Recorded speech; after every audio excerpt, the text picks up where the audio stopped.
पुनीत जी। राधा वल्लभ श्री हरिवंश। श्री हरिवंश महाराज जी। गुरुदेव भगवान, आप कहते हैं कि हर श्वास में नाम जप करो, नाम चल रहा है तो मृत्यु हो जाए तो निश्चित भगवत प्राप्ति होगी, लेकिन गुरुदेव भगवान जीते जी भगवत प्राप्ति का अनुभव हो, इसके लिए क्या करना होगा? प्रेम। किसका प्रश्न है? प्रेम। जब तक प्रेम प्रकट नहीं होगा तब तक भगवत साक्षात्कार नहीं होगा। हरि व्यापक सर्वत्र समाना और प्रेम ते प्रगट होए मैं जाना। मिले ही न रघुपति बिनु अनुरागा। अनुरागा माने प्रेम। किए कोटि जप जोग विरागा। राम ही केवल प्रेम प्यारा, जान लेव सो जानन हारा। ए जानने वाले, ये बात जान लो कि भगवान को केवल प्रेम से पाया जा सकता है। कण कण में भगवान व्याप्त है, लेकिन वो प्रेम से ही प्रकट होते हैं। हरि व्यापक सर्वत्र समाना, प्रेम ते प्रकट होए मैं जाना। बहिरंतश्च भूतानाम अचरम चरमेव च दूरस्थम चांतिके चतत। वो दूर भी है, वो नजदीक भी है, वो भीतर भी है, वो बाहर भी है, वो सूक्ष्म भी है, वो महान भी है। अणु अणियान महतो महियान, पर प्रेम से उनको पाया जा सकता है। जीते जी भगवत दर्शन प्रेम से। जब उनके बिना जिया ना जाए। रुदु सुश्रम राजन कृष्ण दर्शन लालसा। भगवान के लिए हर समय रोना आ रहा है, हे नाथ अब आपके बिना जिया न, ये अंदर की व्याकुलता, तब वो प्रकट हुए। भय प्रकट कृपाला। भगवान कृपा करके प्रकाशित हो जाते हैं। हमारे आपके हृदय में है, हमारे आपके पास है। कोई कण कोई क्षण ऐसा नहीं जहां भगवान न हो। इसलिए प्रेम, और प्रेम सबसे दुर्लभ वस्तु है।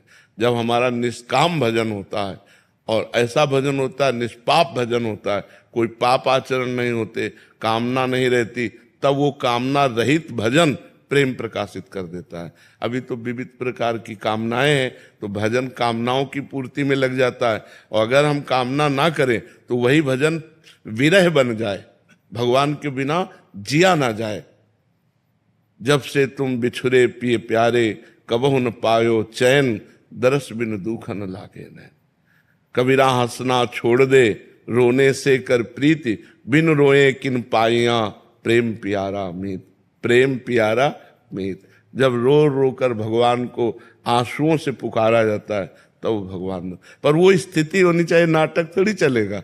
वो स्थिति होनी चाहिए कि भगवान के बिन जिया नहीं जा रहा, तब वो व्याकुलता पैदा होती। उसी व्याकुलता में भगवत साक्षात्कार। स्थिति आए कैसे? खूब नाम जप करो, इसी से आ जाएगी।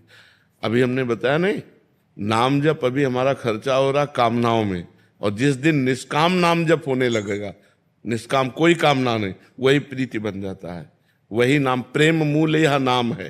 प्रेमी रसिक जपत यह नाम, प्रेम मगन निज बन विश्राम, श्री हरिवंश जहां रहा है। प्रेम प्रवाह परे जन सोई, तब क्यों लोक वेद सुधि होई, जब हरिवंश कृपा करी। प्रेम मूल, मूल माने जड़। प्रेम की जड़ क्या है? नाम। प्रेम मूल यह नाम है। और जब प्रेमी रसिक, प्रेमी रसिक का तात्पर्य होता निष्काम, जिसके अंदर कोई तत्सुख भावना होती है उसे रसिक कहते हैं। स्वसुख भावना का त्याग हो गया तो कामनाओं का त्याग हो गया, क्योंकि कामनाएं स्वसुख भावना में होती है, तत्सुख भावना में नहीं। आपको सुख मिले, ये कामना बंधनकारी नहीं है, ये भगवत स्वरूप है। जैसे संतों के अंदर एक कामना रहती है, सर्वे भवन्तु सुखिनः, सर्वे सन्तु निरामयाः, सर्वे भद्राणि पश्यन्तु मां कश्चित् दुःख भाग भवेत्। सब सुखी रहे, सब स्वस्थ रहे, सब विकार रहित रहे। ये कामना कोई कामना थोड़ी है, ये तत्सुख भावना है। इससे भगवान प्रसन्न होते हैं। तो जब निष्काम भजन होता है तब वही प्रेम प्रकाशित कर देता है। तो जब तक हमारे अंदर आचरण पवित्र नहीं होंगे, भोजन पवित्र नहीं होगा, विचार पवित्र नहीं होंगे, तब तक हम शांति से नहीं रह पाएंगे, हम चैन से जी नहीं सकते। देखो ना, नहीं, डिप्रेशन का कारण क्या है? व्यर्थ चिंतन, निगेटिव चिंतन। ये क्यों आ रहा है? क्योंकि आपकी बुद्धि खराब हो गई है, बुद्धि काट नहीं पा रही चिंतन को, वही डूबती चली जा रही, वही डिप्रेशन में पहुंच। अधिक डिप्रेशन हो गया तो मरने का भय या मर जाना, दो बातें आती है। हर समय वो मरने के भय से डरता रहता है, या मर जाऊं ऐसा लगता है। तो ये सब बातें बचाने के लिए ही हम बोल रहे हैं कि आप सावधान रहिए, आप गंदे आचरणों को त्यागिए। हमारा समाज बिगड़ रहा है, टोटल समाज बिगड़ रहा है।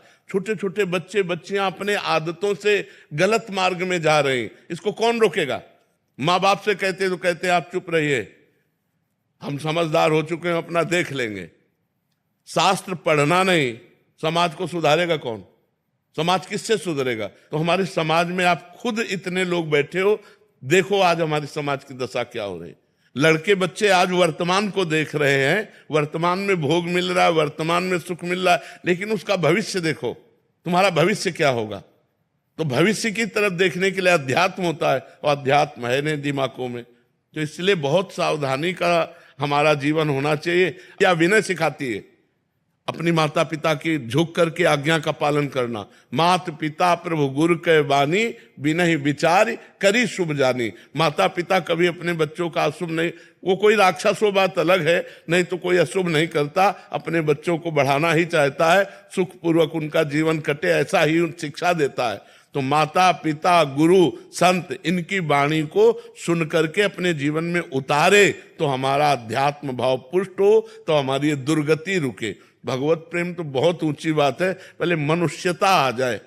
एक लड़की यहां बैठ के कह रही थी कि हम अपनी दादी को नशे की गोलियां खवाती हूं और शराब पीती हूं और नए पुरुष से रोज भोग करती हूं, क्या मेरा कल्याण हो जाएगा?